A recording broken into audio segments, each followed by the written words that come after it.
Hello and welcome to the Team Calamity YouTube channel. I'm Richard. And I'm Mitch. And we've got a new feature that we hope to be bringing out new episodes of every week or every couple of weeks called Fringe Play Friday. What we do is that we'll take a card of Fringe playability, something that's just outside the meta. We'll each go away and make different decks of different elements, and we'll hopefully take the card in two different directions, and then each week we'll record the games and see how they play out. This week our Fringe Play card of the week was Jecht, which we were both really impressed with. I decided to go with a fire water deck, and Mitchell decided to go with fire wind. So do you want to just explain a little bit, Mitchell? Yeah, so my deck's on the right with the excellent VV playmat, and the deck is, as Rich said, fire water, but it was more about double boosting with Maria, because I felt Jet's strongest ability was his 1000 boost. So if I could get him stronger than any other forward Rich has or my opponent has, I was in a good strong position. The only weakness I thought about that was that if I was to ever swing with Jet, I would need to reactivate him, and that's why you'll see cards like the backup Riku or something like that, just to reactivate my cards. And also I've got the one-drop Yuffie, which was actually suggested to me by Rich, because he says that no one ever plays around it and would have to overspend, and it actually did me well in other games, not so much this one. Yeah, it's a stupid card, just because now that Light Cloud isn't seeing much playability, no one's really playing area of effect cards. So if you've got Maroon, you can get it to 4k. You're out of Cyclops range, which is really the only one you'll see, and she's just ridiculous. For a 1 CP unit, she's pretty much guaranteed at least 1 point of damage. Yeah, I mean, I've had people use Bitter End on it. I've had people use Shantotto just because they will lose the game because they can't block it. So I've had one of the games that I had, someone Shantotto'd me my one-drop Yuffie. I had, I think I had Garland on the field, Shantotto'd because of the Yuffie, and he had like 4 forwards on the field, and you can't beat that for value. You'll see later in the video, someone actually 9-drop Bahamut's it. Yeah, someone on the left, Rich? Yeah, it was a boom play. We'll get to the reasoning behind it when it comes up. Yeah. But I've just played the Warrior of Light just because I know that the Yuffie will get through otherwise, so I just need to kind of have an answer early. It's not an ideal play, but I just needed a 2-drop out because I know how stupid that card can be. Yeah, the Yuffie actually scared me, even though I was the only one playing it. I wasn't aware that I was the only one playing it. I didn't know who which gave the secret to.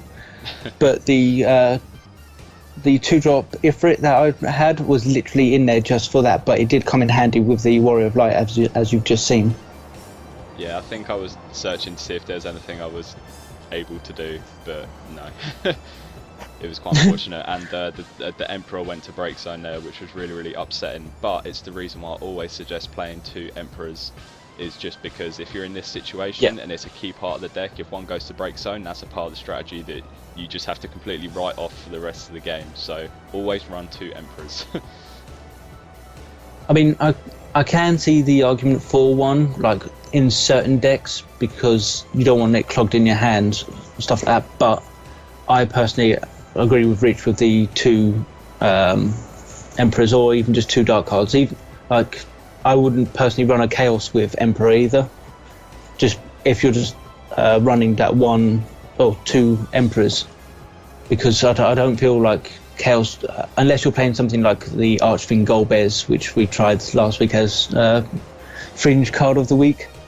But other than that, I don't really see the value of the Chaos with the Emperor, unless you're there's something I'm doing as well, which seems a bit stupid to have like 6 to 9 dark cards in one deck. It's just gonna feel awful. But with Zemus, I would say that's more of like an aggro card, because you want to go on, like you're running Zemus to be unblockable, whereas Emperor is becoming more of a control card. Because I mean, I think at the moment it's the best card out of the Light and Darks, but I feel that Emperor is just the best all-round in general at the moment, but he doesn't really work well with Zemus, because you're either going to be going for the unblockable, which is the aggro option, going for as much damage as you can, or you're going for Emperor control element, which like runs in sort of like water earth or these sort of decks, because we are going for control. Yeah, so we've just seen the first Jecht played, which was suspiciously early, Mitchell. But well, what can you showing off the camera? You'll see that once they're played, like, they generally stay on the field. I think a Mono Lightning probably has a couple of ways to deal with it, in sense of if you're not running any kind of protection, they'll Alcid it, or they'll, you know, hit an Idea off the EX Burst or try and play it. But once Jecht is on the field, it's really difficult to get off, and I think it's a little bit an unfair representation in this game, because neither of us were really playing break effects or board clears or anything like that, because we both wanted to have our opponent to have an established board. Yeah. So that we could have a giant Jecht. That is the thing I noticed during the week, that Jecht didn't seem to disappear, because everyone, at least who I played against, didn't have a like break effects like Light Cloud or the 7-drop. Like, there was someone who I played against who had the 7-drop Odins, and he hit it off the EX Burst and chose my 1-drop Yuffie because it was going to kill him next game instead of the Jet. There's just so much pressure for 1 CP. It's crazy. Yeah, I mean, as I said, like, the idea behind my deck was hitting over them with Jet and under them with Yuffie, and it seemed to work, because we both did well this week. We both went, was it 3-1? Yeah, both 3-1, and the game that I lost was against you. Yeah, and mine was against someone else who played Jet. So, and you can't argue, if you're going to lose to a card, it's going to be Jet. Yeah. So on my last turn, I played Cagnazzo just as a way of kind of dealing with the pressure of the, of one of the cards, either Jecht or Pain, until I can get another forward on board. But let's say I can block the Jecht. I can only block Jecht or Pain with Cagnazzo, so I had to take a point of damage. Well, yeah. Because the reason, like, I attacked with Pain there is because she was 8k. What I was worried about was if she was 7k, you could boost Larsa herself while blocking, which would have just, I mean, the Pain comes in and it's free. I'm not too bothered about it. Yeah. But I would still rather have the forward, like, the numbers advantage over you. Yeah, I mean, I really wouldn't want to throw Larsa under the bus, because in this sort of adaptation of Fire Water, Larsa's a key part, especially when you get Rosso on board, because with a combination of Rosso, the plus 2000 power on blocking forwards from Larsa, and Lebro, that leaves you with Rosso, who is 8k, who doesn't take damage that is less than her power, and she halves damage rounded to the nearest 1000, so you can routinely block 14k attacking forwards over and over again with Larsa, which is just stupid. It's a really, really good combo. So that's why I kind of didn't want to throw Larsa away. Yeah, you have, yeah. Is it with the Bro you can block more, is it? Because was it 5, then you give, oh yeah, you can just keep blocking 14k, so there's a point in this game where I'm trying to get around that, and it was literally, I had to use all of my hand to get rid of that one card, because neither of us run break effects. Yeah, it was a single Rosso holding off Jecht and Garland in a double booster deck. Yeah. So the combo the combo takes a bit of an investment to set up, but once it's set in place, it's just stupid. It's so good. Yeah. That's sort of, I feel like, because the Yuffie was the way around it as well, because Rosso cannot block that, but then that's when you introduced the Cagnazzo into the field, and there was no way I was going to get around Cagnazzo and Rosso. Yeah, and potentially Larsa as well. So here's where the first feel bad play of the game happens, where I thought I could get Pain off the field with the Whacker. I could either take an even trade, or I could try and take her off with a Bellius, and it just didn't work. So at the very least I managed to bait a Jecht shot. But discarding a Bellius for a Bellius was really actually painful later in the game.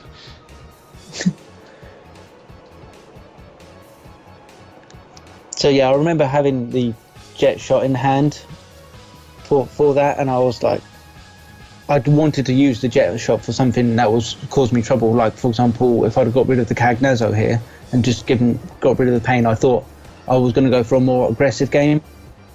However, the issue was, if you suddenly like got your board back into fruition and started to swarm me, there was no way I was going to come back with just Jecht. I mean, because you had Minwoo, so I could just keep swinging into you and you could block for days, whereas eventually you could chip down Jecht, which would have been a big problem for me. He can only block so much, kind of thing.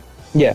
But to be fair, like the deck and the way that I build it doesn't really work in that way, in the sense that like the 3 cards on board, Cagnazzo, Larsa and Emperor, I'm not swinging with either of those 3. Like, I'm swinging with Jecht, I'm swinging with Whacker, and if I'm feeling brave, I might swing with, you know, another water forward. But this is, the deck was built around using Emp to shut down stupid action and special abilities, setting up a defensive wall, and then just getting Jecht over the hump using Red Mage. But I mean, I understand that mirror matches aren't the best way to demonstrate how good a deck can be, but hopefully what you'll see in this match is, in one game you'll see the positives and negatives of both the decks, the strengths and the weaknesses that existed in the Firewall deck and in the Firewind deck. So on my turn, my heart literally sank when I saw that Emperor, because I have 4 wind backups, and now I run a Red Mage, the Bro, which is key to my strategy because I want the double boost. And I had Red Mage in hand, but couldn't play it because I couldn't get rid of the Archer, and then that means I couldn't play the Lebro. So I was literally sitting having my hands filled with these cards that I want to play but couldn't because of Emperor. And so that's why you'll also, I don't know if you can just see it just out of view, that I discarded an Aerith to play this Bartz, because I knew I was going to be struggling to get rid of the Emperor. Yeah, I know that you were holding on to that Aerith for like a good couple of turns. That's the thing, like, because I was worried about the status rules as well, like from the Whacker, so I held on to that Aerith just in case. But as soon as you drop that Emperor, I was like, right, half my plans are out the window, and got to think of something else. So the one thing that was really disappointing for me was playing this deck was that it does have 2 really strong specials in the form of Jecht Shot and Stats Reels, and I didn't draw any of them. I didn't Stats Reel anyone in 4 games, and I didn't Jecht Shot anyone in 4 games, which was brutal. I only Jecht Shot once this whole tournament, and it was against you, and it was for the camera, so I'm glad that was it's my crowning moment. It's probably the only good thing that came from this, like, playing Jecht. No, actually, no, that's a lie. No, I did like Jecht. This is a deck that I actually feel like I would like to work on more and maybe take it to tournaments and stuff like that. Yeah. That's how much I enjoyed playing Jecht. And because it's Fringe Play, no one's going to take into account that they may come against Jecht. So you've got a 1-drop Miffy that they're not planning on, a Jecht that they're not planning on, and just this stupid wind swarm kind of effect where play Pain for free, play Bartz for, you know, massively reduced costs. So it does feel like a really, really strong deck. The thing I knew about your deck, which was also why I was sort of not summoning, because I believe I had like Tifa in hand and stuff like that to play more forwards, like to maybe overwhelm you. But I also knew you run Cloud of Darkness in your deck, and like I summoned a Rubicante here, but I knew that I didn't want to over swarm you, sort of thing. So if you were to Cloud of Darkness, I kind of wanted the value to be even. So when you summon Cloud of Darkness, you would lose 4 forwards, and I would lose 4 forwards. Yeah.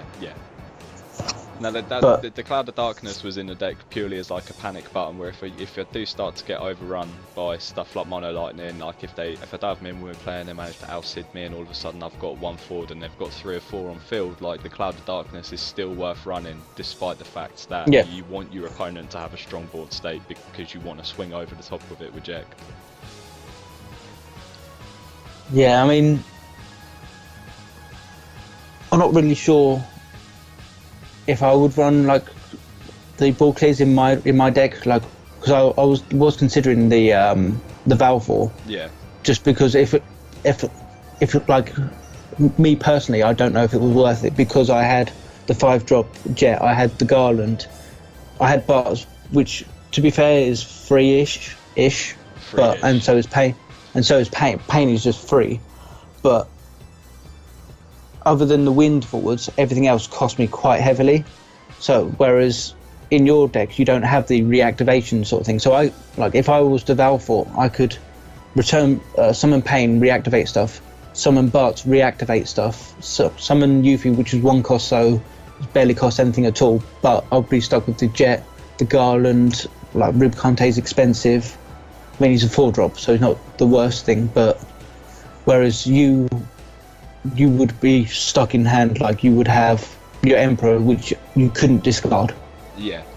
And you have like your Cagnazos, your Glasses, but you'd have to discard to play them like on your turn, well, because I'll do it on your turn after you've used your backup, so you'd be discarding from your hand. Yeah.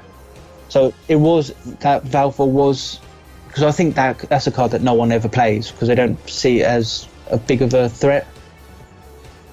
But I don't know if it's worth. Yeah, it doesn't. Actually worth in the end. It doesn't quite have the damage that Shantato or Cloud of Darkness do, where you are just straight up removing something that you don't want to have to deal with. Like, oh, 1-drop Yuffie is now removed from the game, and therefore I don't really, have to care about that card until you play it again. Whereas with Valfor, it's only a matter of time until you see it again, kind of thing. Yeah, exactly. Unless they've got like 7 forwards on board and set like 5 in hand, and then you're like, right, get rid of your hand. Yeah. But then, if you're in that sort of state, you shouldn't be like. You should just accept the game loss for that one. So the play there was I used Minwu, Lebro, and Red Mage tapped 3 to say that I think it was Jecht couldn't block. And swing with Waka, then he would have been 12k, which he couldn't have blocked. So I managed to get the first point of damage in, but Mitchell's deck really did come out thick and fast, and when it was 4 damage to 0 before I even did any damage whatsoever. But you'll see from this point onwards that the game does slowly begin to kind of turn into my favour a little bit. Yeah, I was cycling so hard for like a Lebro, like I didn't see one until like the very end of the game, and when your deck is based around your double boosts, it sort of makes it a lot harder. Also, having that Archer there killing me just because of that Emperor. Oh, the idea was you just play Archer and just get rid of it, and just one of your opponent's backups, like maybe I'll get rid of Lebro or something when he attacks. But with Emperor being there, half my plans were just up in the air. Like, I don't know if you could see my hand when I was shuffling, but I think the camera can. So I've got like a Rubicante in hand, which I again can't use. Got an Aerith in hand, which I can't use. I've got Belias in hand, but then I'd have to discard that because I've got no fire backups. No fire backups. No, so as I said, this bit here caused you to panic quite a bit because Cagnazzo couldn't block it. Yeah. Because he can't block parties, and then you're just staring at an 18k swing. Yeah, this was what was starting to worry me, is I was happy until you started party attacking, and then you'll see in a moment it kind of forced me to make a play because I felt like it was the only thing I could do to stay in the game. But the big play, the big play that didn't actually have much effect. But I think at this point we were just discussing. Yeah, what the damage was, like how much attack it was going to have. Yeah, and then you said the word 18k, and I just took it. I was like, yeah, no, I'm not blocking that. I was like, yeah, this is yeah. Because what would Jecht be at that point? So he was 9, 10, 11, 12, 13, 14, and so it was out of Lasso range as well because you can get up to 16 with that. I could, but so I think have to discard from hand for it. Yeah, been really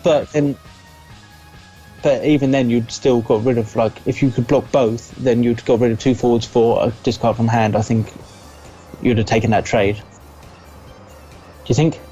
Well, I don't know, because that still only get me to 16k, and you'd add 18k.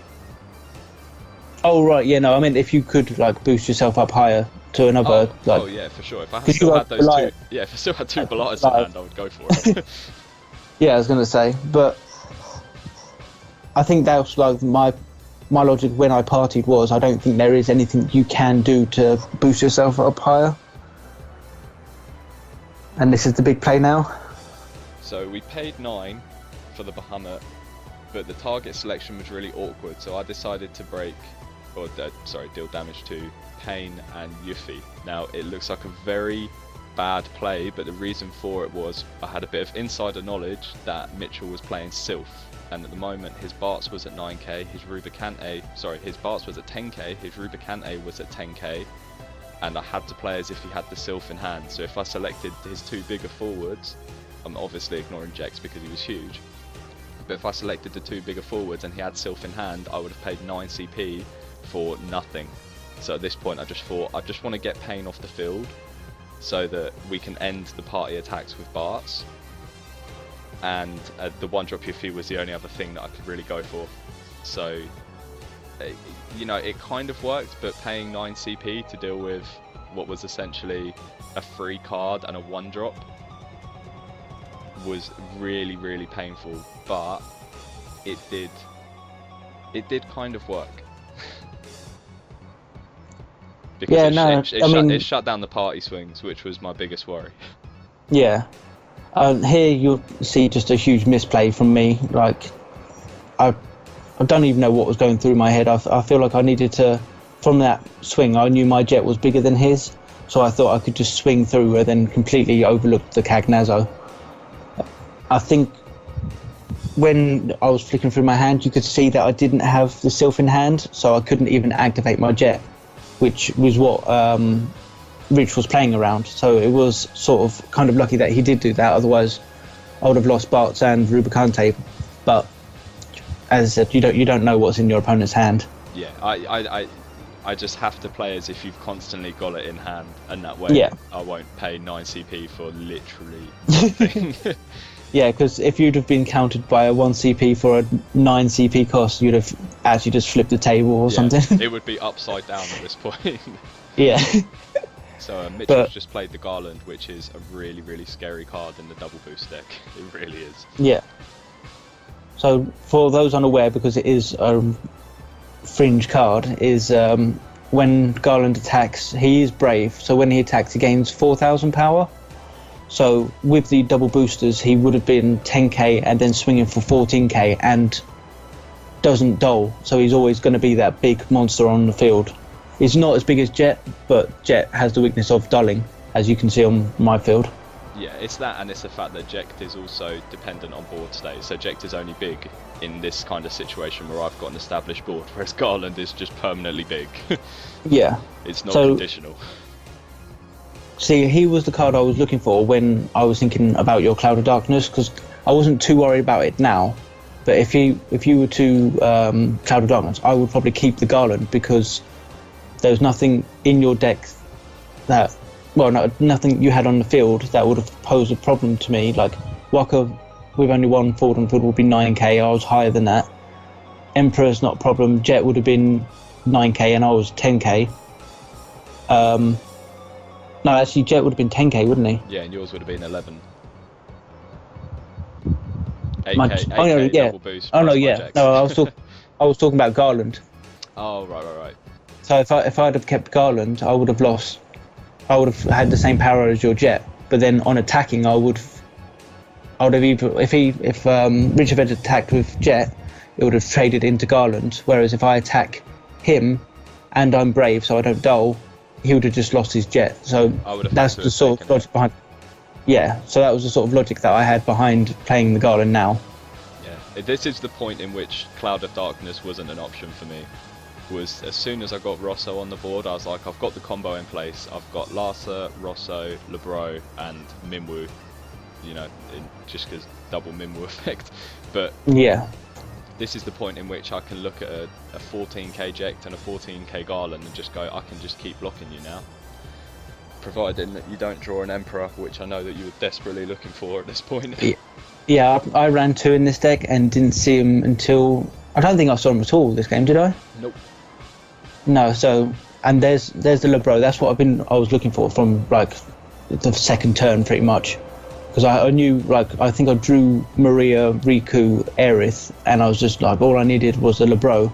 and it just happened to be halfway down the deck, which was a problem. Yeah, Lebro and Maria were the difference makers. Because this was the mirror matchup, I was only playing single boost, he was playing double boost. Also, I at some point played Bahamut to make his side of the field smaller, which it sort of unintentionally made my Jecht smaller kind of thing. But I kind of had to do it to stay in the game. But the double boost was really kind of like the difference maker, because it just ensured that your cards were always going to be bigger than mine. Yeah. And here I just swing with Garland because he will be 14k. The Jet wasn't as big because I believe it was 13k. So yeah, so it was 13k, so it wasn't able to block my Garland. And every time I attacked with it, Rich would block with the Rosso, but he would always have to pay resources. So if he ever didn't have the resources, he would have to discard from hand. Yeah, especially because I've got 3 Colour Chain in the deck, which could have been really helpful in the matchup, but I didn't actually draw them in this game, which was really upsetting. Which I'm kind of glad for. So, I believe it's your turn now, and this is where time is being called soon. Oh no, I think we've got another couple of turns until then. We've got another couple of turns, because that's when because we get to a point where the boards become, I think they're even bigger than this, aren't they? No, I think I stall out here. I think you might play. Oh yeah, you play Zach and something else. Oh yes, the Zach card. So for people who are unaware of what Zach does, Zach gains a 2,000 boost when Aerith is on the field, a 1,000 boost for Lebro and 1,000 boost for Maria. So and comes in at a 3-drop 6k. So when he comes into field, he will actually be 10k for a 3-drop, which I thought was crazy when I saw it. And no one seems to be running the card, but then no one seems to be running Fire Wind. I think it's the double boost that doesn't really see any playability. Yeah. Which is unfortunate, because it's a really, really cool concept in just the sense that, as you say, you've got the power of reactivation off of Sylph, you've got the fact that your forwards are 2k over their printed value at least. Yeah.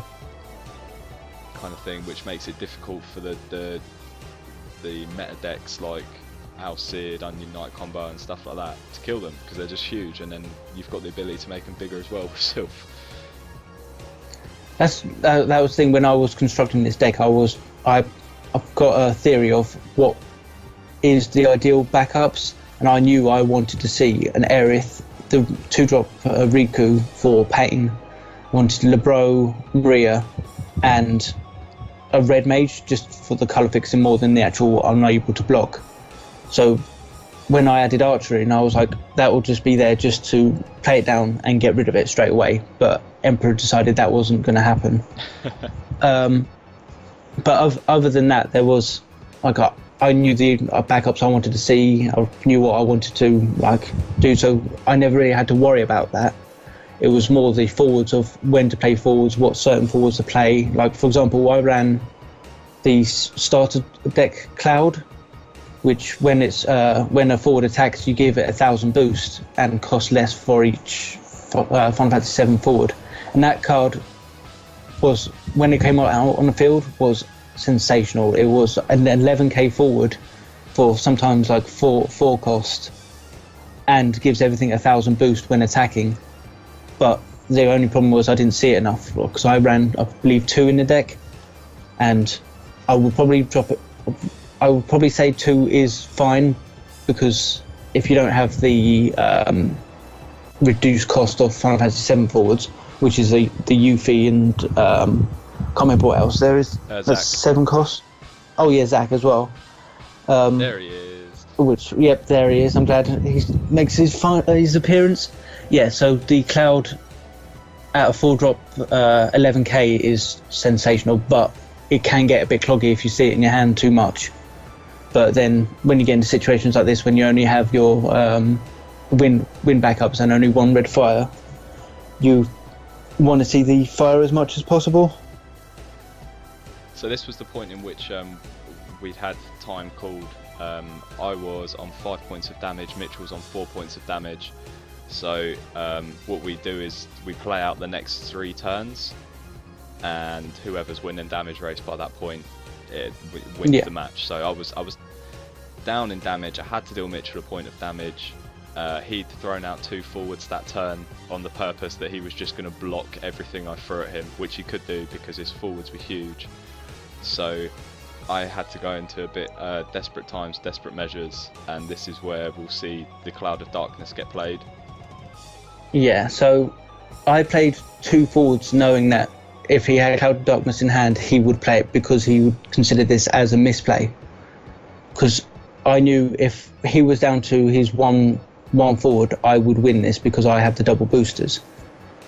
I believe what happens next... Hang on, what are we going to do about that? Oh, that's fine.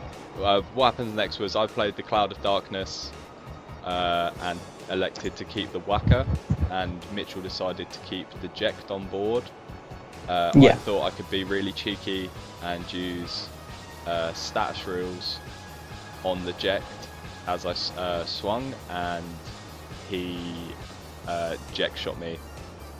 Yeah, I actually had Aerith I had Jecht and Aerith in hand, waiting for this Cloud of Darkness play to happen, because I knew time was coming up, and I knew that Rich wanted to. Well, obviously he had to do the damage to win the game. Otherwise, I could just stall out with all the forwards in on the field. So I decided to keep the Jecht, knowing that I could either Aerith myself to keep myself alive, or I could Jecht shot, presuming he didn't keep the Emperor. But then, if he kept the Emperor, my Jecht was just bigger than his anyway. So that was pretty much the end of the game, as we only had 1 turn after that. I couldn't deal any damage to him, so Mitchell won that. But that's everything for the match today. Thank you for watching, and hopefully we'll be able to bring you some more Fringe Play Friday soon. Okay, cheers. Yeah, thank you very much. Bye.